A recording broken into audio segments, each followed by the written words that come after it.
જય શ્રી કૃષ્ણ. રાધે રાધે. મારી યુટ્યુબ ચેનલમાં તમારું હાર્દિક સ્વાગત છે.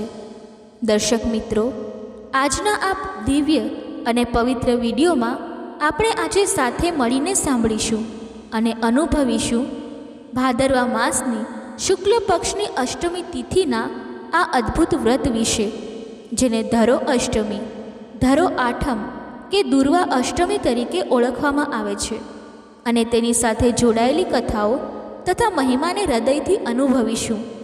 જો તમે પણ આજના દિવસે રાધાજી અને ધરો એટલે કે ધરતી માતાની કૃપા પ્રાપ્ત કરવા માંગતા હો તો કોમેન્ટમાં જય શ્રી રાધે કૃષ્ણ, ધરતી માતાની જય, ગણેશજી મહારાજની જય લખીને તમારી ભક્તિનો પરિચય આપો, જેથી આપણા સૌનું મન ભગવાનમાં લીન થાય. અને જો તમે ચેનલમાં નવા હો તો ચેનલને સબસ્ક્રાઈબ અવશ્ય કરજો. જ્યારે આ ભાદરવા માસની અષ્ટમી તિથિ પર જ આપણી પ્રિય માતા રાધાજીનો જન્મદિવસ પણ ઉજવાય છે. ત્યારે આ દિવસને રાધા અષ્ટમી તરીકે પણ પૂજવામાં આવે છે અને તેનું અનન્ય મહત્ત્વ આપણે આજે ઊંડાણથી સમજીશું. જન્માષ્ટમીના પવિત્ર દિવસથી બરાબર 15 દિવસ પછી ભાદરવા મહિનાની શુદ્ધ પક્ષની આ અષ્ટમી તિથિ પર માતા રાધાજીએ આ ધરતી પર અવતાર લીધો હતો. તેથી જ આ દિવસને રાધા અષ્ટમી તરીકે ભક્તિભાવથી યાદ કરવામાં આવે છે અને તેનું આધ્યાત્મિક મહત્ત્વ આપણા હૃદયને ભગવાનની લીલાઓથી ભરી દેશે. આજે ધરો આઠમ છે, એટલે કે ધરતી માતાની પૂજા અર્ચના કરવાનો આ પવિત્ર દિવસ છે. અને તમને ખબર છે કે ધરતી માતાનું આપણા પર કેટલું મોટું ઋણ છે. જ્યારે આપણે આ ધરતી પર જીવીએ છીએ ત્યારે તેમની ક્ષમા અને કરુણા વિના કશું જ શક્ય નથી. એવું કહેવાય છે કે જ્યારે ધરતી પર આતંક અને અન્યાયનો ત્રાસ વધી જાય છે, જ્યારે દાનવોના અત્યાચારથી સાધુ સંતો અને ભક્તો ત્રસ્ત થઈ જાય છે, ત્યારે ભગવાન શ્રી હરિ વિષ્ણુ કોઈને કોઈ રૂપ ધારણ કરીને આ ધરતી પર અવતરીને પૃથ્વી માતા અને તેમના બાળકોની રક્ષા કરે છે. અને આમ જ ભગવાન શ્રી નારાયણને આ ધરતી માતાના પતિ તરીકે માનવામાં આવે છે, કારણ કે તેઓ જ તેમના રક્ષક છે. એવું પણ કહેવાય છે કે જ્યારે ભગવાન શ્રી હરિએ વરાહ અવતાર ધારણ કર્યો હતો ત્યારે તેઓએ ધરતી માતાને અસુરોના ત્રાસમાંથી મુક્ત કરીને તેમની સાથે વિવાહ કર્યા હતા. અને તે ક્ષણમાં ધરતી માતાએ ભગવાનને પ્રાર્થના કરી કે હે નાથ, તમારા વગર મારી રક્ષા કોણ કરશે? ત્યારે શ્રી હરિએ તેમનું પાણી ગ્રહણ કરીને તેમને પોતાની પત્ની તરીકે સ્વીકારી લીધા. અને આમ જ આ ધરતીને આપણી માતા અને શ્રી હરિને પિતા તરીકે ઓળખવામાં આવે છે, જે આપણા હૃદયમાં અનંત ભક્તિની ભાવના જગાવે છે. અને એવું પણ કહેવાય છે કે સૌથી પહેલાં જે પૃથુ રાજા થયા હતા તેઓએ આ ધરતીને ખેડવા લાયક બનાવીને તેમાં વિવિધ શાકભાજી અને અનાજના બીજ વાવીને તેને ઉપજાઉ બનાવી હતી. તેથી જ તેમના નામ પરથી આ પૃથ્વીનું નામ પડ્યું છે. અને આજના આ પવિત્ર દિવસે આપણે તેમને યાદ કરીને કૃતજ્ઞતા વ્યક્ત કરીએ છીએ. આજના દિવસે દુર્વા ઘાસ, જેને ધરતી માતાના રૂવાટા તરીકે પણ ઓળખવામાં આવે છે, તેને ધૂપ, દીપ, નૈવેદ્ય અને ફળ ફૂલ અર્પણ કરીને ભક્તિભાવથી પૂજા કરવામાં આવે છે. અને આ પૂજા કરતી વખતે આપણું મન ધરતી માતાની અસીમ કરુણા તરફ આકર્ષિત થઈ જાય છે. અને આ ઉપરાંત આજે રાધા અષ્ટમી હોવાથી માતા રાધાની સાથે ભગવાન શ્રી કૃષ્ણની પણ પૂજા અર્ચના કરવામાં આવે છે, જે આપણા જીવનને પ્રેમ અને ભક્તિના રંગથી ભરી દે છે. એવું કહેવામાં આવે છે કે આજના દિવસે રાધા માતાની સાથે ભગવાન શ્રી કૃષ્ણને ધૂપ, દીપ, નૈવેદ્ય, ફળ અને ફૂલ અર્પણ કરીને તેમની પૂજા અર્ચના કરવાથી આકર્ષણની શક્તિ પ્રાપ્ત થાય છે. એટલે કે આ વ્રત અને પૂજા કરનાર વ્યક્તિને ભગવાન શ્રી કૃષ્ણનું શરણ પ્રાપ્ત થાય છે અને માતા રાધા પણ અત્યંત પ્રસન્ન થાય છે. કારણ કે રાધા માતા વિશે તો એમ કહેવાય છે કે તેઓ એટલા કરુણાનિધિ છે કે ફક્ત રાધા રાધા નામનું જપ કરવા માત્રથી જ તેઓ પ્રસન્ન થઈ જાય છે અને તેમની અસીમ કૃપા વર્ષાવે છે, જે આપણા હૃદયને ભક્તિના આનંદથી ભરી દે છે. તેથી આજે રાધા અષ્ટમીના પવિત્ર દિવસે પૂર્ણ શ્રદ્ધા અને વિશ્વાસ સાથે મા રાધાની પૂજા કરવાથી મનુષ્યની દરેક મનોકામનાઓ જરૂરથી પૂર્ણ થાય છે અને તેમના ભોગમાં લાડુ અને 56 વ્યંજનો અર્પણ કરવામાં આવે છે, જે સૌથી પહેલાં મોરને ખવડાવવામાં આવે છે, કારણ કે મોરને રાધા કૃષ્ણનું સ્વરૂપ માનવામાં આવે છે. અને તે પછી અન્ય પ્રસાદને શ્રદ્ધાળુઓ વચ્ચે વહેંચવામાં આવે છે, જેમાંથી આપણા હૃદયમાં એકતા અને પ્રેમની ભાવના વધે છે. આ અવસરે રાધા રાણી મંદિરમાં શ્રદ્ધાળુઓ વધામણી આપે છે અને ભક્તિમય ગીતો ગાઈને રાધા અષ્ટમીનો તહેવાર ધામધૂમથી ઉજવે છે, જેમાં આપણું મન પણ તેમની લીલાઓમાં ખોવાઈ જાય છે. જે દીકરા દીકરીની મનપસંદ જીવનસાથી પ્રાપ્ત કરવો હોય તો તેઓએ આજના આ પવિત્ર દિવસે ભગવાન શ્રી કૃષ્ણ અને રાધા રાણીની પૂજા અર્ચના જરૂર કરવી જોઈએ. તેમનું નામ સ્મરણ કરવું જોઈએ અને વ્રત પણ કરી શકાય છે. અને સાથે જ આજે ધરો આઠમ છે તો તેનું વ્રત પણ રાખી શકાય છે, જેમાં એક સમય ભોજન કરીને ઉપવાસ કરી શકાય છે અને આપણી યથાશક્તિ પ્રમાણે આ વ્રત કરીને ભગવાનની કૃપા મેળવી શકીએ છીએ. જો તમે વ્રત ન કરી શકો તેમ હોય તો સાચા દિલથી પૂર્ણ શ્રદ્ધા અને વિશ્વાસ સાથે પૂજા કરી શકો છો, જે તમારા જીવનને ભક્તિના પ્રકાશથી ભરી દેશે. આજના આ શુભ દિવસે સવારે વહેલા ઉઠીને સ્નાન આદિથી ક્રિયાઓ કરીને રાધા માતાનું મનમાં ભાવપૂર્વક સ્મરણ કરવું જોઈએ અને ત્યારબાદ સ્વચ્છ વસ્ત્રો પહેરીને ઘરના મંદિર પાસે આવીને જો તમારી પાસે ભગવાન શ્રી રાધા કૃષ્ણનો ફોટો કે મૂર્તિ હોય તો તેમનું પૂજન કરવું જોઈએ તથા પંચામૃત, ધૂપ, દીપ, નૈવેદ્ય અને પુષ્પમાળા અર્પણ કરીને તેમને ભક્તિથી વંદન કરવા જોઈએ અને ત્યારબાદ તેમની આરતી કરીને હૃદયને આનંદિત કરવું જોઈએ. શ્રી રાધા કૃષ્ણને ખીરનો પ્રસાદ ધરાવવો જોઈએ અને પછી તે પ્રસાદને બધા પરિવારજનો સાથે ગ્રહણ કરીને ભગવાનની કૃપા અનુભવવી જોઈએ. આજે મથુરા, વૃંદાવન અને બરસાનામાં રાધા અષ્ટમીનો ઉત્સવ ખૂબ જ ધામધૂમથી અને ભક્તિના મધુર ગીતો સાથે ઉજવવામાં આવે છે, જ્યાં મહિલાઓ ઘરમાં સુખ, શાંતિ અને ખુશહાલી માટે વ્રત રાખે છે અને તેમની ભક્તિ જોઈને આપણું મન પણ તેમની તરફ આકર્ષિત થઈ જાય છે. રાધા રાણી ભગવાન શ્રી કૃષ્ણના પ્રિયસી હતા અને ફક્ત રાધા કૃષ્ણનું નામ સ્મરણ કરવા માત્રથી જ ભગવાન શ્રી કૃષ્ણની કૃપા પ્રાપ્ત થાય છે, જે આપણા જીવનને અમર પ્રેમની લીલાથી સજાવે છે. પૌરાણિક કથા મુજબ એવું પણ કહેવામાં આવે છે કે જ્યારે ભગવાન નારાયણ શ્રી કૃષ્ણ અવતારના રૂપમાં જન્મ ધારણ કરવાના હતા ત્યારે તેઓએ ધરતી માતાને કહ્યું હતું કે તમે પણ રાધાના રૂપમાં જન્મ ગ્રહણ કરો અને ત્યારે રાધા કૃષ્ણની આ અમર જોડીએ આ ધરતી પર જન્મ લીધો હતો, જે આપણા માટે પ્રેમનું પરમ પ્રતીક છે.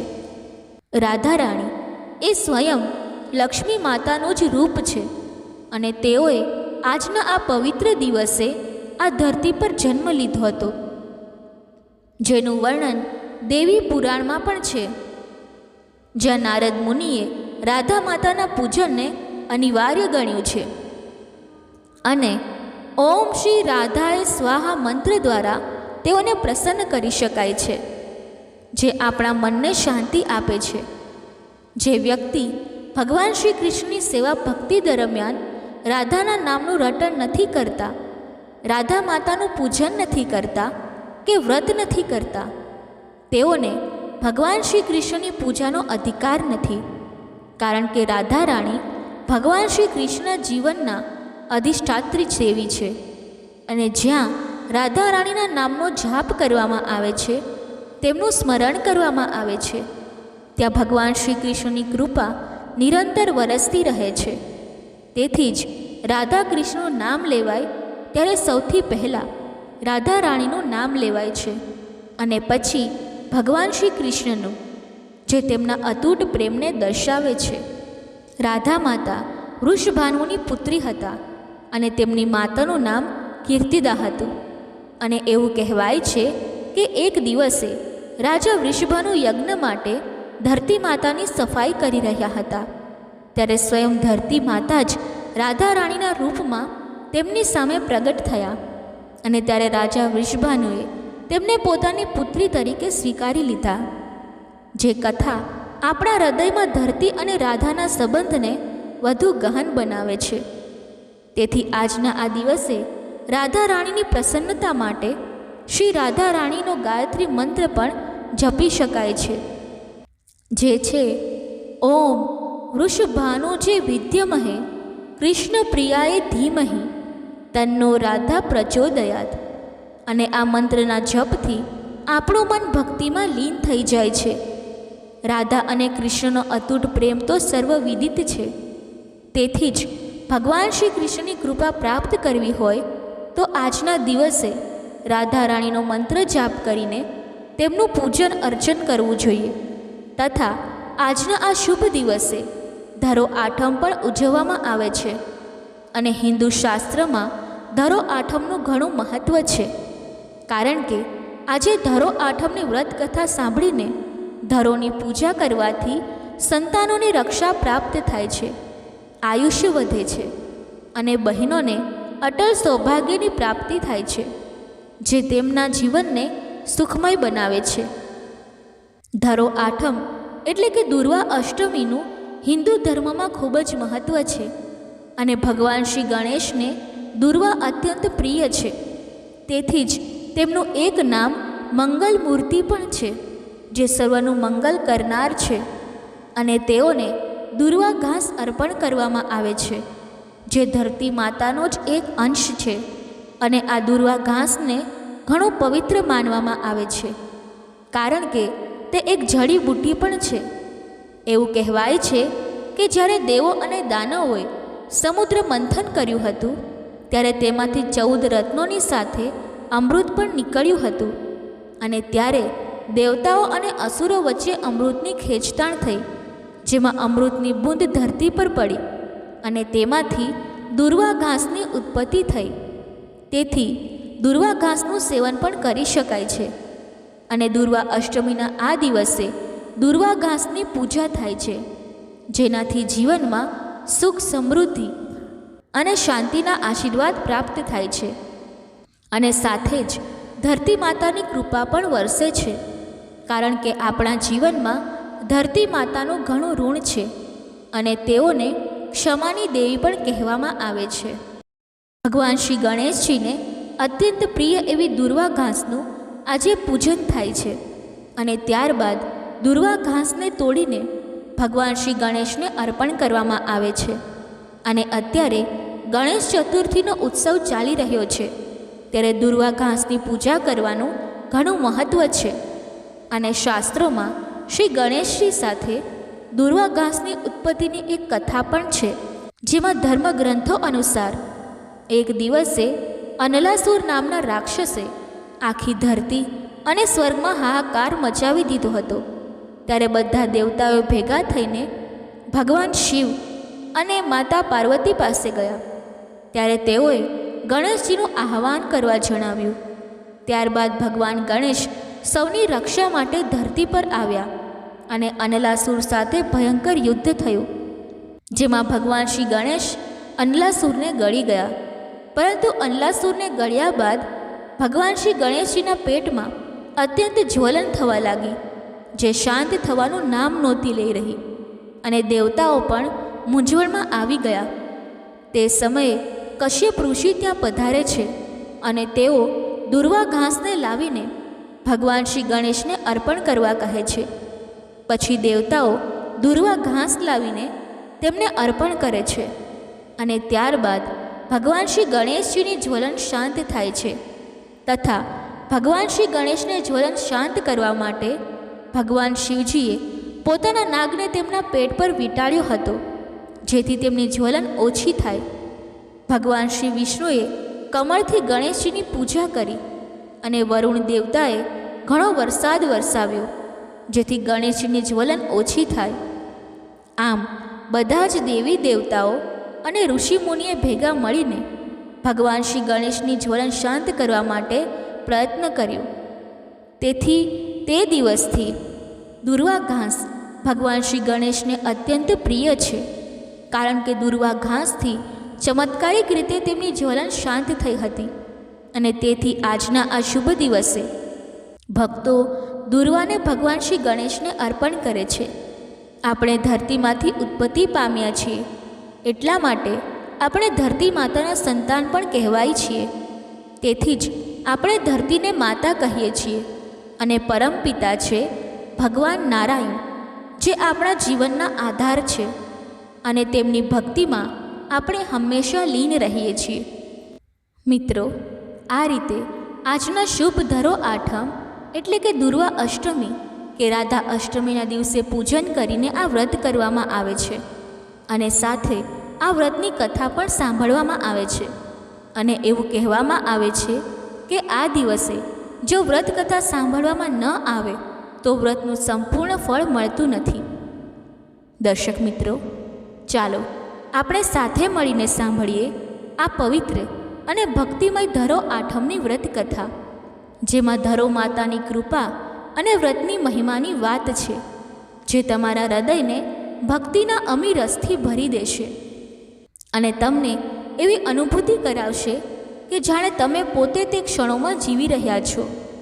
બોલો ધરો માની જય, ધરો માતાની જય. ધોરાજી નામે એક નાનું અને શાંતિપૂર્ણ ગામ હતું, જ્યાં લીલાછમ ખેતરો અને વહેતા નદીના પાણી વચ્ચે એક સાદું પરિવાર રહેતું હતું, જેમાં સાસુ અને વહુ રહેતા હતા. વહુ તો અત્યંત સમજુ અને સહનશીલ હતી. તેના હૃદયમાં પરિવાર પ્રત્યે અપાર પ્રેમ અને ધર્મનો અડગ વિશ્વાસ હતો. જ્યારે સાસુમાં તો વાત વાતમાં છણકા કરવાની આદત હતી. તેઓનું મન ક્યારેક નાની નાની વાતોમાં વિચલિત થઈ જતું અને તેઓ વહુને કડવા શબ્દો કહી દેતા.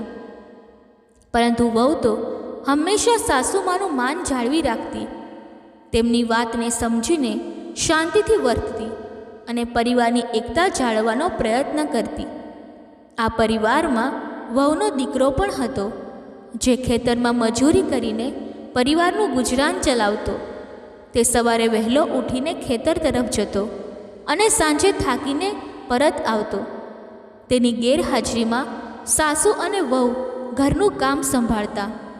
વહુ તો ઘાસના ભારા લાવીને ઢોરને ખવડાવતી અને ઘરમાં જે કંઈ થોડું ઘણું હતું તેનાથી ગુજરાન ચલાવતા.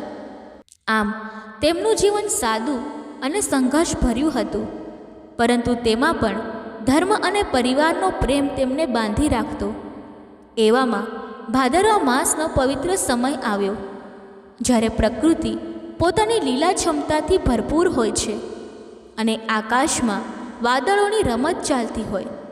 તેમાં ધરો આઠમનો પવિત્ર દિવસ આવ્યો, જે ધરો માતાને સમર્પિત વ્રત છે, જેમાં વ્રતધારીઓ લીલું ઘાસ અથવા લીલી વસ્તુઓને સ્પર્શ કરવાનું વર્જન કરે છે, કારણ કે તેમાં પાપ લાગે છે. આ પવિત્ર દિવસે સાસુમાએ વહુને કહ્યું કે વહુ બેટા, આજે ઘરમાં ઘાસનો જથ્થો ઓછો છે. ચાલો આપણે બંને ખેતરમાં જઈને તાજું ઘાસ વાઢી લાવીએ, જેથી ઢોરને ખવડાવી શકીએ અને ઘરનું કામ ચાલુ રાખીએ. વહુ તો વર્ષોથી ધરો આઠમનું વ્રત કરતી આવી હતી. તેના હૃદયમાં ધરો માતા પ્રત્યે અગાધ ભક્તિ હતી અને તે જાણતી હતી કે આજના દિવસે લીલું ઘાસ વાઢવું એ વ્રતના નિયમોનું ઉલ્લંઘન છે, જે મહાપાપ તરીકે ગણાય છે. તેથી તેના મનમાં મૂંઝવણ થઈ ગઈ. તે વિચારવા લાગી કે કેમ કરીને આજે લીલું ઘાસ વાઢું? એ તો મારા વ્રતને ભંગ કરશે અને ધરો માતાને અપ્રસન્ન કરશે. પરંતુ સાસુમાનું માન પણ જાળવવું જરૂરી છે. આમ તે મનમાં મૂંઝાઈ ગઈ, છતાં તેણે હિંમત કરીને સાસુમાને ના કહી દીધી અને કહ્યું, બા, આજે મારું વ્રત છે. લીલું ઘાસ વાઢવું એ તો પાપ છે. આપણે કાલે જઈએ ને. વહુએ આમ ના કહેતા જ સાસુમાના મનમાં છણકો થયો. તેઓનું મન વિચલિત થયું અને તેઓ ગુસ્સામાં બોલી ઉઠ્યા કે જો આજે ઘાસ નહીં લાવીએ તો ઢોરને શું ખવડાવીશું? તું તો હંમેશા વ્રતની વાત કરે છે, પરંતુ ઘરની જરૂરિયાતનું શું? લાવ, હું એકલી જ જાઉં. તારે ન આવવું હોય તો ન આવ. આમ કહીને સાસુમાં તો તેમના હાથમાં દાંતરડું લઈને ઘરમાંથી બહાર નીકળી પડ્યા. તેમના પગમાં ગુસ્સાની તેજી હતી અને મનમાં વહુ પ્રત્યે કડવાશ. વહુ બિચારી તો લાચાર બની ગઈ. તેના હૃદયમાં સાસુમાને એકલા મોકલવાનું દુઃખ હતું અને વ્રતનું પાલન કરવાની દ્વિધા. તેણે તેના નાના ફૂલ જેવા બાળકને ઘોડિયામાં સુડાવી દીધું. તે બાળકના નિર્દોષ ચહેરા તરફ જોઈને તેની આંખોમાં આંસુ આવી ગયા અને તે ધરો માતાને પ્રાર્થના કરતી બોલી, હે ધરોમાં, તમે મારી માતા છો. મારા આ ફૂલ જેવા બાળકની રક્ષા કરજો. તેને કોઈ તકલીફ ના પહોંચે. તમારી કૃપા તેના પર રહે. આમ પ્રાર્થના કરીને તે સાસુમાની પાછળ પાછળ ચાલવા લાગી. તેના પગમાં અનિચ્છા હતી, પરંતુ પરિવારના પ્રેમે તેને આગળ વધારી. થોડી વારમાં સાસુ અને વહુ ખેતરે પહોંચી ગયા. ત્યાં લીલા ઘાસના મેદાનો ફેલાયેલા હતા અને પવનની હળવી લહેરો તેમને આમંત્રણ આપી રહી હતી. સાસુમાં તો તેમના હાથમાં દાંતરડું લઈને તાજા લીલા ઘાસ વાઢવા માંડ્યા. તેઓના હાથ તેજીથી ચાલતા હતા અને મનમાં હજુ પણ વહુ પ્રત્યેનો છણકો હતો. પરંતુ વહુ બિચારી તો ઘાસ વાઢતા તેના જીવમાં જીવ આવતો નહીં. તે વિચારતી કે લીલું ઘાસ વાઢું તો મારા વ્રતનો ભંગ થશે અને ધરો માતાને અપ્રસન્ન કરીશ. તેથી તેણે એક બુદ્ધિ કરી અને લીલું ઘાસ તો છોડીને સૂકું ઘાસ વાઢવા લાગી. તેના હાથમાં દાંતરડું હતું, પરંતુ તેનું મન ધરો માતાની પ્રાર્થનામાં લીન હતું. તે વારંવાર મનમાં જપ કરતી કે હે માં, મારા વ્રતની લાજ રાખજો. મને આ પરીક્ષામાંથી પાર કરજો. આમ કરતાં કરતાં સમય વીતતો ગયો અને સાંજ પડી ગઈ. સૂર્ય અસ્ત થવા તરફ વળ્યો અને આકાશમાં લાલીમાં ફેલાઈ ગઈ. સાસુ અને વહુએ તેમના ઘાસના ભારા તૈયાર કર્યા અને તેણે માથા પર મૂકીને ગામ તરફ પરત ફરવા લાગ્યા. તેમના પગમાં થાક હતો, પરંતુ મનમાં ઘર પહોંચવાની આશા. ગામના પાદરે પહોંચતા જ તેમને ગામ લોકો તરફથી ચોંકાવનારા સમાચાર મળ્યા કે જલ્દી જાઓ, તમારું ઘર તો ભડકે બળી રહ્યું છે. આખું ગામ તે તરફ દોડી રહ્યું છે. આ સાંભળીને સાસુ અને વહુના તો જીવ અધ્ધર ચોટી થઈ ગયા. તેમના હૃદયમાં ભય અને વેદનાનો તોફાન ઉઠ્યો. તેઓએ તરત જ ઘાસના ભારા પાદરે ફેંકી દીધા અને દોડતા દોડતા ઘર તરફ આવ્યા. તેમના પગમાં તેજી હતી અને મનમાં પરિવાર અને બાળકની ચિંતા. ઘરે પહોંચીને જોયું તો આખું ઘર જ્વાળાઓમાં લપેટાયેલું હતું. ધુમાડાના વાદળો ઊંચા થઈ રહ્યા હતા અને ઘરની દિવાલો બળીને ભસ્મ થઈ ગઈ હતી. સાસુમાં તો તે જોતાં જ નીચે બેસી પડ્યા અને પોક મૂકીને રડવા લાગ્યા. તેઓના આંસુ અટક્યા નહોતા અને તેઓ વિલાપ કરતાં કહેતા હતા કે હાય રે, આપણું ઘર બળી ગયું, આપણું સર્વસ્વ ખાક થઈ ગયું. વહુ તો તેમના વિલાપને અવગણીને દોડતી દોડતી અડધા પડધા બળેલા બારણાને હડસેલીને અંદર ગઈ. તેના હૃદયમાં બાળકની ચિંતા હતી અને તે પ્રાર્થના કરતી જતી કે હે ધરોમાં, મારા લાલને બચાવજો. અંદર જઈને જોયું તો ઘોડિયામાં તેનું બાળક હસતું રમતું હતું, જાણે કોઈ દિવ્ય શક્તિએ તેને જ્વાળાઓથી બચાવી લીધું હોય. તેના ચહેરા પર કોઈ ખરોચ પણ નહોતી અને તે નિર્દોષ રીતે હસી રહ્યું હતું. આ જોઈને વહુ તો રાજી રાજી થઈ ગઈ. તેના હૃદયમાં ભક્તિનો પ્રકાશ પ્રગટ્યો અને તેણે તરત જ પારણામાંથી બાળકને ઉઠાવીને તેને છાતી સરસો ચાપી દીધું. તેના આંસુ આનંદના હતા અને તે મનોમન ધરો માતાને પ્રાર્થના કરવા લાગી કે હે ધરોમાં, તમારો અસીમ ધન્યવાદ. તમે મારા બાળકની, મારા લાલની રક્ષા કરી. તમે મારું માન જાળવ્યું અને મારા વ્રતની લાજ રાખી. તમારી કૃપા વિના આ અશક્ય હતું. તમે જ આ પરીક્ષામાં મને વિજયી કર્યા. વહુ તો બાળકને લઈને બહાર આવી અને તેને જીવતો જોઈને સાસુમાની આંખોમાં પણ હરખના આંસુ આવી ગયા. તેઓનું હૃદય પીગળી ગયું અને તેઓ પૌત્રને આ રીતે હસતા રમતા જોઈને હરખનો પાર ન રહ્યો. તેઓ વહુ તરફ જોઈને વિચારવા લાગ્યા કે વહુની ભક્તિ અને વ્રતની મહિમા કેટલી મહાન છે. ત્યારે વહુએ નમ્રતાથી કહ્યું કે બા, આજે મારું ધરો આઠમનું વ્રત ફળ્યું છે. ધરો માતાએ મારા લાલને બચાવ્યો છે. તેમની કૃપા આપણા પર વરસી છે અને આપણું ઘર બળ્યું તો પણ આપણું સર્વસ્વ સલામત છે. આ સાંભળીને સાસુમાં પણ તેમની આંખોમાં પસ્તાવો કરવા લાગ્યા. તેઓ ધરો માતાને પ્રાર્થના કરવા લાગ્યા કે હે માં, મેં વહુની વાત ના સમજી અને તમારા વ્રતનું મહત્ત્વ ન જાણ્યું.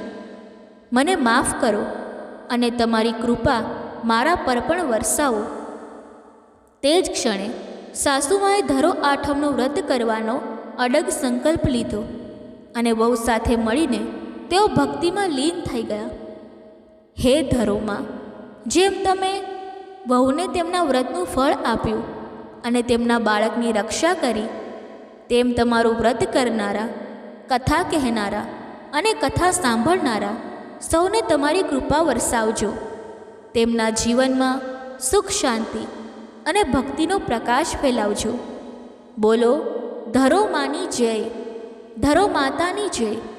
આ કથા તમને ભક્તિના માર્ગે લઈ જાય અને તમારા હૃદયને દિવ્ય અનુભૂતિથી ભરી દે. જય ધરોમાં. જય શ્રી રાધે કૃષ્ણ. દર્શક મિત્રો, ચાલો હવે સાંભળીએ રાધા અષ્ટમીના દિવસે સાંભળવામાં આવતી કથા. દર્શક મિત્રો, આજે હું તમને એક એવી દિવ્ય કથા સંભળાવવા જઈ રહી છું જે હિન્દુ ધર્મની ઊંડી માન્યતાઓનો સાર દર્શાવે છે અને રાધા રાણીના નામની મહિમાને હૃદયમાં ઉતારે છે. આ કથા એવી છે કે જે તમારા મનને ભક્તિના રસમાં ડૂબાડી દેશે અને તમને એ સત્યનો અહેસાસ કરાવશે, શ્રી રાધાજીનું નામ લેવું એટલે પરમાત્માની કૃપાનો સાક્ષાત્કાર કરવો. હિન્દુ માન્યતા અનુસાર જો કોઈ વ્યક્તિ ભાદરવા માસના શુક્લ પક્ષની અષ્ટમીએ એટલે કે રાધાષ્ટમીના પવિત્ર દિવસે સાચા હૃદયથી વ્રત કરે તો તેના જીવનના સમસ્ત પાપો નાશ પામે છે અને તેને શાશ્વત પુણ્યની પ્રાપ્તિ થાય છે. આ દિવસે રાધા રાણીની કૃપા એવી વરસે છે કે સાધકના દુઃખો આંખના પલકારામાં દૂર થઈ જાય છે અને તેની બધી મનોકામનાઓ પૂર્ણ થાય છે. રાધાજીનું નામ એ એવું અમૃત છે જે જીવને નરકના દ્વારથી બચાવીને સીધું ગૌલોક સુધી પહોંચાડે છે.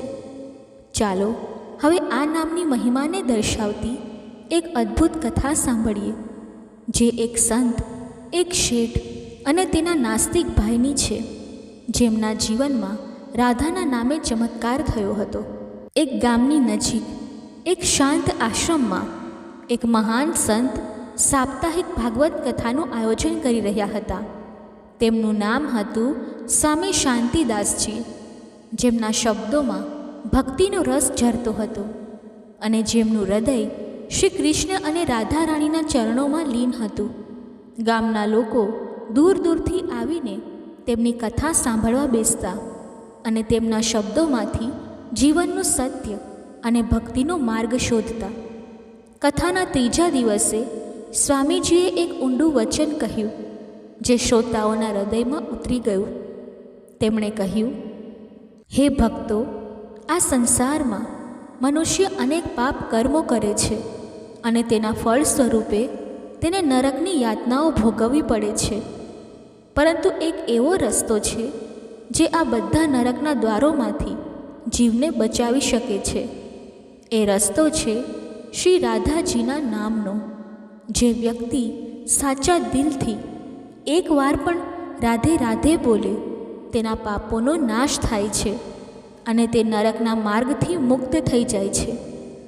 આ શબ્દો સાંભળીને શ્રોતાઓના હૃદયમાં ભક્તિની લહેરો ઉઠવા લાગી અને એક શેઠ જે રોજ આ કથા સાંભળવા આવતા હતા તેનું મન ગદગદ થઈ ગયું.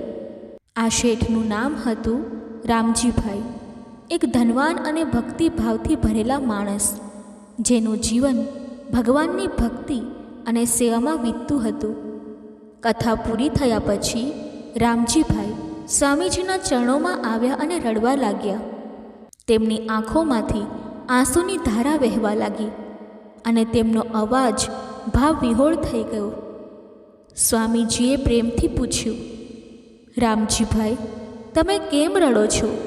તમારું મન કેમ ઉદાસ છે? તમારા હૃદયનો ભાર મને કહો. રામજીભાઈએ રડતા રડતા કહ્યું, સ્વામીજી, તમારી કૃપાથી અને ભગવાનની દયાથી મને આ જીવનમાં બધું જ મળ્યું છે. ધન, સમૃદ્ધિ, પરિવાર, ખ્યાતિ. પરંતુ મારા હૃદયમાં એક ચિંતા છે જે મને રાત દિવસ સતાવે છે.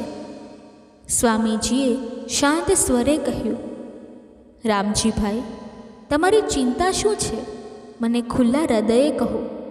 ભગવાનની કૃપાથી બધું સારું થશે. રામજીભાઈએ થોડું શાંત થઈને આંખોમાં આંસુ સાથે કહ્યું, સ્વામીજી, આજે તમે ભાગવત કથામાં નરકનું વર્ણન કર્યું. તમે કહ્યું કે પાપ કર્મોના ફળ સ્વરૂપે જીવને નરકની યાતનાઓ ભોગવવી પડે છે, પરંતુ એક રસ્તો છે જે જીવને નરકથી બચાવી શકે છે, શ્રી રાધાજીનું નામ. હું રોજ તમારી કથા સાંભળવા આવું છું અને મારા હૃદયમાં દ્રઢ વિશ્વાસ છે કે તમારી કૃપા અને ભાગવતના આશીર્વાદથી મારો ઉદ્ધાર થઈ જશે. પરંતુ મારી ચિંતા મારા નાના ભાઈ વિશ્રામભાઈને લઈને છે. તેની ઉંમર 50 વર્ષની છે, પરંતુ તે ના તો સત્સંગમાં આવે છે, ના ભગવાનમાં માને છે, ના કોઈ ભગવાનના નામનો જાપ કરે છે. તે સંપૂર્ણ નાસ્તિક છે અને જેટલો હું આસ્તિક છું તે તેટલો જ નાસ્તિક છે. હું તને ઘણી વખત સમજાવું છું કે વિશ્રામ, આ સંસારના કામો તો ચાલ્યા જ કરશે. તું પણ ભગવાનનું નામ લે, ભક્તિ કર. પરંતુ તે હંમેશા કહે છે, આ બધું કરવાથી કાંઈ ફાયદો નથી. તમે પણ આ બધું ના કરો. મને તેની ચિંતા સતાવે છે સ્વામીજી. તેનો ઉદ્ધાર કેવી રીતે થશે? સ્વામીજીએ રામજીભાઈની વાત સાંભળી, હળવું સ્મિત કર્યું અને કહ્યું, રામજીભાઈ, ચિંતા ના કરો. ભગવાનની લીલા અજ્ઞાત છે અને રાધા રાણીની કૃપા અનંત છે. એક દિવસ તમારા ભાઈનો પણ ઉદ્ધાર થશે. રામજીભાઈની આંખોમાં આંસુ વધુ વહેવા લાગ્યા અને તેમણે હાથ જોડીને કહ્યું, સ્વામીજી, તેનો ઉદ્ધાર ક્યારે થશે? તમારા જેવા મહાન સંત અમારા ગામમાં પધાર્યા છે. મને તમારામાં પૂર્ણ વિશ્વાસ છે. તમે જ તેનો ઉદ્ધાર કરશો. કૃપા કરીને મારા ઘરે પધારો અને એકવાર તેના મોઢેથી રાધે રાધે બોલાવો. સ્વામીજીએ રામજીભાઈની ભક્તિ અને ભાઈ પ્રત્યેનો પ્રેમ જોયો અને પ્રેમભર્યા સ્વરે કહ્યું, ઠીક છે રામજીભાઈ, કાલે સત્સંગ પૂરો થયા પછી હું તમારા ઘરે આવીશ અને તમારા ભાઈના મોઢેથી ભગવાનનું નામ અવશ્ય બોલાવીશ. રામજીભાઈનું હૃદય આશા અને ભક્તિથી ભરાઈ ગયું અને તે ઘરે પાછા ફર્યા. સ્વામીજીના આગમનની રાહ જોવા લાગ્યા. બીજા દિવસે સત્સંગ પૂરો થયો અને સ્વામીજી પોતાના વચન મુજબ રામજીભાઈના ઘરે પધાર્યા. રામજીભાઈએ મહેમાનનું હૃદયપૂર્વક સ્વાગત કર્યું, ફૂલોની માળા પહેરાવી અને સ્વામીજીને આસન આપ્યું. તેમણે પોતાના ભાઈ વિશ્રામભાઈને બોલાવ્યા અને કહ્યું, વિશ્રામ, આજે સ્વામીજી આપણા ઘરે પધાર્યા છે. આવ, તેમના દર્શન કરી લે. પરંતુ વિશ્રામભાઈ, જે પોતાના ઓરડામાં બેઠા હતા, તેમણે ગુસ્સાભર્યા સ્વરે જવાબ આપ્યો, મારે કોઈ સંતને મળવું નથી, ના મારે ભગવાનને મળવું છે. તમે તેમની સેવા કરો, તેમનું પેટ ભરો, મને આ બધામાં કોઈ રસ નથી. આ શબ્દો સાંભળીને રામજીભાઈ ફરી રડવા લાગ્યા અને સ્વામીજીને કહ્યું, જુઓ સ્વામીજી, તે તમારી સામે જ તમારું અપમાન કરે છે. હવે તેનું શું થશે? સ્વામીજીએ શાંત ચિત્તે કહ્યું, રામજીભાઈ, ધીરજ રાખો, બધું સારું થશે. તેમણે રામજીભાઈને દિલાસો આપ્યો અને પથારી પરથી ઊભા થઈને વિશ્રામભાઈના ઓરડા તરફ આગળ વધ્યા. સ્વામીજી વિશ્રામભાઈના ઓરડામાં પહોંચ્યા અને તેમના ખભે હાથ મૂકીને હળવા સ્વરે કહ્યું, બેટા, ચાલો, મને કહો, તમે આજ સુધી કેટલું કમાયા છો? વિશ્રામભાઈએ ગુસ્સાથી સ્વામીજીનો હાથ ખભા પરથી હટાવ્યો અને બોલ્યા, તમારો હાથ દૂર કરો. હું તો ના સંતોમાં માનું છું, ના ભગવાનમાં માનું છું. લોકો જેટલા આસ્તિક હોય છે, હું તેટલો જ કટ્ટર નાસ્તિક છું. તમે મારી નજીક કેમ આવ્યા? સ્વામીજીએ હસીને કહ્યું, બેટા, હું મારું કામ કરવા આવ્યો છું. સંતોનું કામ છે લોકોનો ઉદ્ધાર કરવો. આજે મને તમારા ઉદ્ધારનું કામ સોંપાયું છે અને હું તે પૂરું કરીને જ જઈશ. વિશ્રામભાઈ, જે ખૂબ જ હઠીલા સ્વભાવના હતા, તેમણે ગુસ્સાથી કહ્યું, તમારે કોઈનો ઉદ્ધાર કરવો હોય તો કરો, પણ મારો ઉદ્ધાર નહીં થાય. હું કંઈ જ નહીં કરું. સ્વામીજીએ હળવું હાસ્ય કર્યું અને કહ્યું, બેટા, એકવાર રાધે રાધે બોલો. વિશ્રામભાઈ તરત જ જવાબ આપ્યો, હું નહીં બોલું. સ્વામીજીએ ફરી પ્રેમથી કહ્યું, બસ એકવાર રાધે રાધે બોલો. વિશ્રામભાઈ ફરી ના પાડી, ના, હું નહીં બોલું. સ્વામીજીએ ત્રીજી વાર કહ્યું, બેટા, રાધે રાધે બોલો. વિશ્રામભાઈ ગુસ્સાથી બોલ્યા, મેં કહ્યું ને, હું નહીં બોલું. સ્વામીજી હવે રામજીભાઈ પાસે પાછા આવ્યા અને કહ્યું, રામજીભાઈ, તમે મને આ જવાબદારી સોંપી છે. હવે હું જે રીતે કરું તેમાં તમે અથવા તમારા પરિવારનો કોઈ સભ્ય વચ્ચે ન આવે. તમે બધા બહાર બેસી જાઓ અને જ્યાં સુધી હું ના બોલાવું ત્યાં સુધી કોઈ આ ઓરડામાં ન આવે. રામજીભાઈએ સ્વામીજીની આજ્ઞા માની અને પોતાના પરિવાર સાથે બહાર બેસી ગયા. હવે ઓરડામાં ફક્ત સ્વામીજી અને વિશ્રામભાઈ હતા. સ્વામીજીએ ફરી પ્રેમથી કહ્યું, બેટા, એકવાર રાધે રાધે બોલી દે. વિશ્રામભાઈએ ગુસ્સાથી જવાબ આપ્યો, મેં કહ્યું ને, હું નહીં બોલું. હું ભગવાનમાં માનતો નથી, ના તેમની વાતોમાં. હું કટ્ટર નાસ્તિક છું. સ્વામીજીએ હસીને કહ્યું, બેટા, તું જેટલો કટ્ટર નાસ્તિક છે, હું એટલો જ કટ્ટર આસ્તિક છું. મેં નક્કી કર્યું છે કે તારા મોઢેથી રાધાનું નામ સાંભળીને જ જઈશ. વિશ્રામભાઈએ ગુસ્સાથી કહ્યું, તમે ગમે તેટલા પ્રયત્ન કરો, હું એકવાર પણ નામ નહીં લઉં.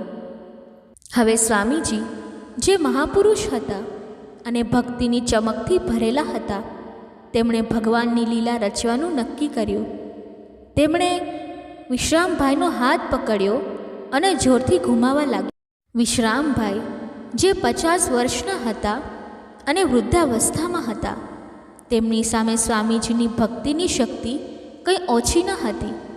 સ્વામીજીએ તેમનો હાથ મચકોડ્યો અને ફરી કહ્યું, રાધે રાધે બોલ. વિશ્રામભાઈએ ગુસ્સાથી કહ્યું, હું ક્યારેય નહીં બોલું.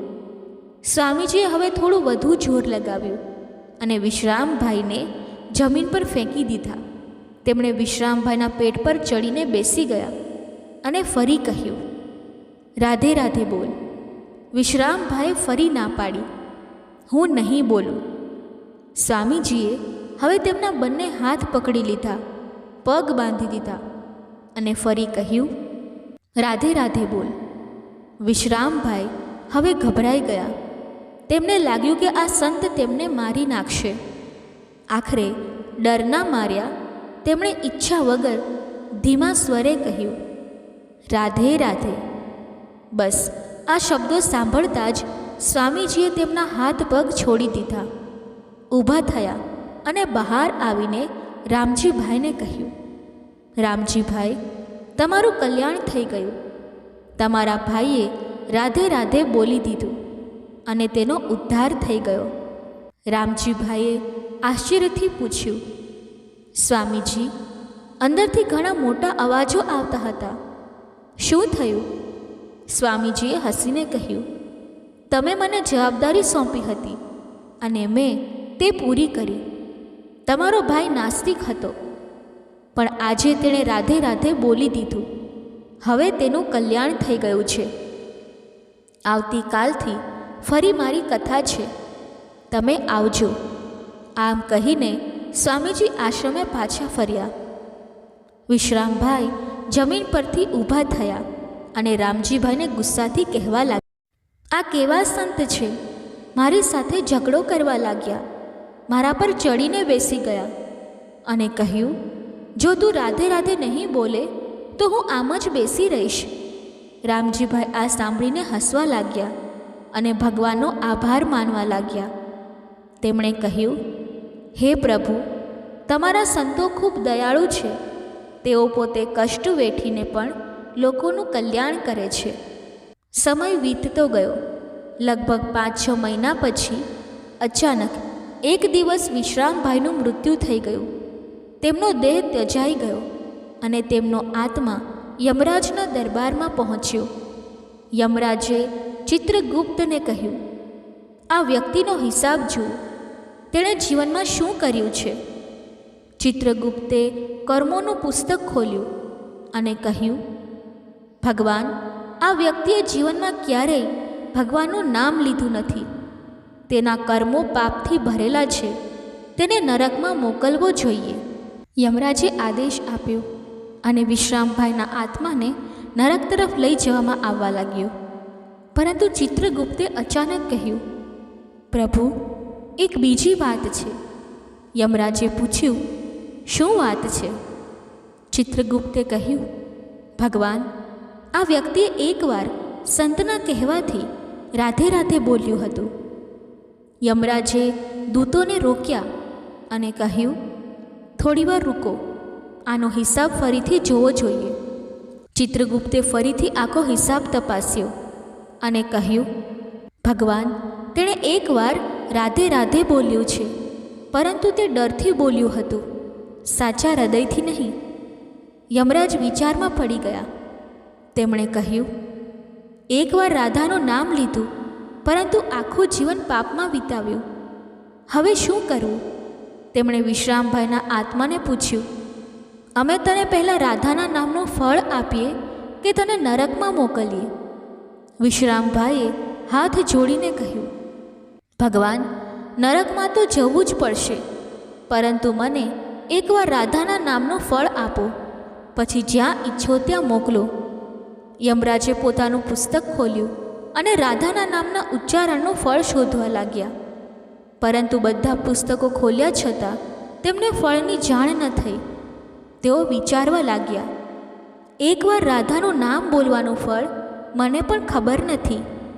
આખરે શંકા દૂર કરવા યમરાજ વિશ્રામભાઈના આત્માને લઈને સ્વર્ગલોકમાં ઇન્દ્રદેવ પાસે પહોંચ્યા. તેમણે ઇન્દ્રદેવને પૂછ્યું, ઇન્દ્રદેવ, એકવાર રાધાનું નામ બોલવાથી શું ફળ મળે છે? ઇન્દ્રદેવે ઘણા પ્રયત્નો કર્યા, પરંતુ તેમને પણ જવાબ ન મળ્યો. તેઓ બધા મળીને બ્રહ્મલોકમાં બ્રહ્મદેવ પાસે ગયા. બ્રહ્મદેવે પૂછ્યું, આ વ્યક્તિ કોણ છે? ઇન્દ્રદેવે કહ્યું, ભગવાન, આ વ્યક્તિએ આખું જીવન પાપમાં વિતાવ્યું, પરંતુ એકવાર રાધાનું નામ બોલ્યું છે. અમારે તેમનું ફળ જાણવું છે. બ્રહ્મદેવે પણ પ્રયાસ કર્યો, પરંતુ તેમને જવાબ ના મળ્યો. તેમણે કહ્યું, ચાલો આપણે ભગવાન શંકર પાસે જઈએ. બધા શંકર ભગવાન પાસે પહોંચ્યા અને વિનંતી કરી, મહાદેવ, આ વ્યક્તિએ એકવાર રાધાનું નામ બોલ્યું છે, તેનું ફળ શું છે? શંકરજીએ પણ ઘણા પ્રયાસો કર્યા, પરંતુ તેઓ પણ રાધાના નામનો મહિમા જણાવી ન શક્યા. આખરે તેમણે કહ્યું, આપણે શ્રી કૃષ્ણ પાસે જવું પડશે, કારણ કે રાધાના નામનો મહિમા ફક્ત તેઓ જ જાણે છે. બધા દેવતાઓ, યમરાજ અને વિશ્રામભાઈનો આત્મા લઈને ગોલોક ધામમાં શ્રી કૃષ્ણના નિવાસે પહોંચ્યા. ત્યાં શ્રી કૃષ્ણ રાધા રાણી સાથે પોતાના દિવ્ય આસન પર વિરાજમાન હતા. શ્રી કૃષ્ણએ બધાનું સ્વાગત કર્યું અને પૂછ્યું, આજે તમે અચાનક કેમ પધાર્યા? શંકરજીએ હાથ જોડીને કહ્યું, પ્રભુ, આ વ્યક્તિએ જીવનમાં અનેક પાપ કર્યા છે, પરંતુ એકવાર રાધાનું નામ બોલ્યું છે. અમે યમરાજથી લઈને બ્રહ્મદેવ સુધી ગયા, પરંતુ કોઈને તેની ખબર નથી. હવે તમે જ કહો, રાધાજીના નામનું ફળ શું છે? આ વાતો ચાલતી હતી ત્યારે રાધા રાણી, જે શ્રી કૃષ્ણની બાજુમાં બેઠા હતા, તે હસવા લાગ્યા. શ્રી કૃષ્ણએ પૂછ્યું, રાધિકે, તમે કેમ હસો છો? રાધા રાણીએ હળવા સ્મિત સાથે કહ્યું, પ્રભુ, આ દેવતાઓને હજુ રાધાજીના નામનો મહિમા સમજાયો નથી. શંકરજીએ વિનંતી કરી, મહારાણી, તમે જ અમને રાધાજીના નામનો પ્રભાવ જણાવો.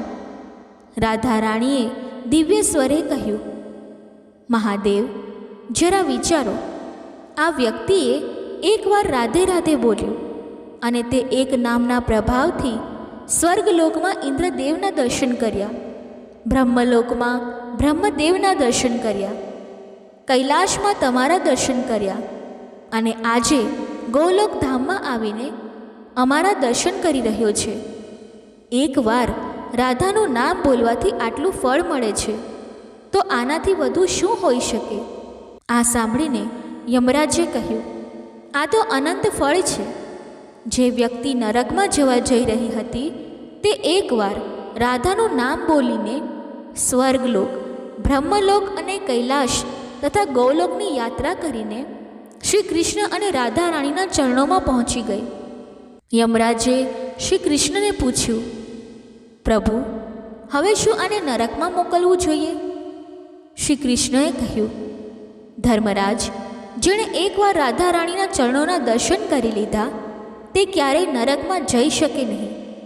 વિશ્રામભાઈનો આત્મા, જે આ બધું જોઈ રહ્યો હતો, તે હાથ જોડીને બોલ્યો, હે મહારાણી, મેં ડરથી તમારું નામ લીધું હતું, પરંતુ જેઓ સાચા હૃદયથી રાધે રાધે બોલે છે, તેમના જીવનમાં કોઈ ભય નથી.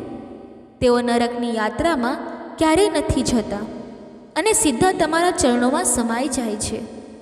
દર્શક મિત્રો, આ કથા દર્શાવે છે કે રાધાજીનું નામ એક એવો દિવ્ય મંત્ર છે જે જીવના સમસ્ત પાપોને ધોઈ નાખે છે અને તેને પરમાત્માના ચરણોમાં લઈ જાય છે.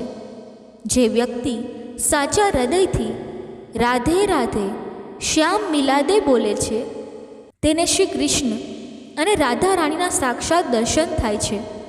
તો આવો આપણે બધા મળીને એકવાર હૃદયપૂર્વક બોલીએ, રાધે રાધે. દર્શક મિત્રો, કથા બોલતી વખતે જો મારાથી કોઈ ભૂલ થઈ હોય તો હું ક્ષમા માંગુ છું અને આશા રાખું છું કે તમને આ કથા પસંદ આવી હશે. જો આ કથા તમને પસંદ આવી હોય તો વિડીયોને લાઈક કરી ચેનલને સબસ્ક્રાઈબ અવશ્ય કરી લેજો અને કોમેન્ટ બોક્સમાં જય શ્રી રાધે કૃષ્ણ અવશ્ય લખજો. ધન્યવાદ. જય શ્રી કૃષ્ણ. રાધે રાધે.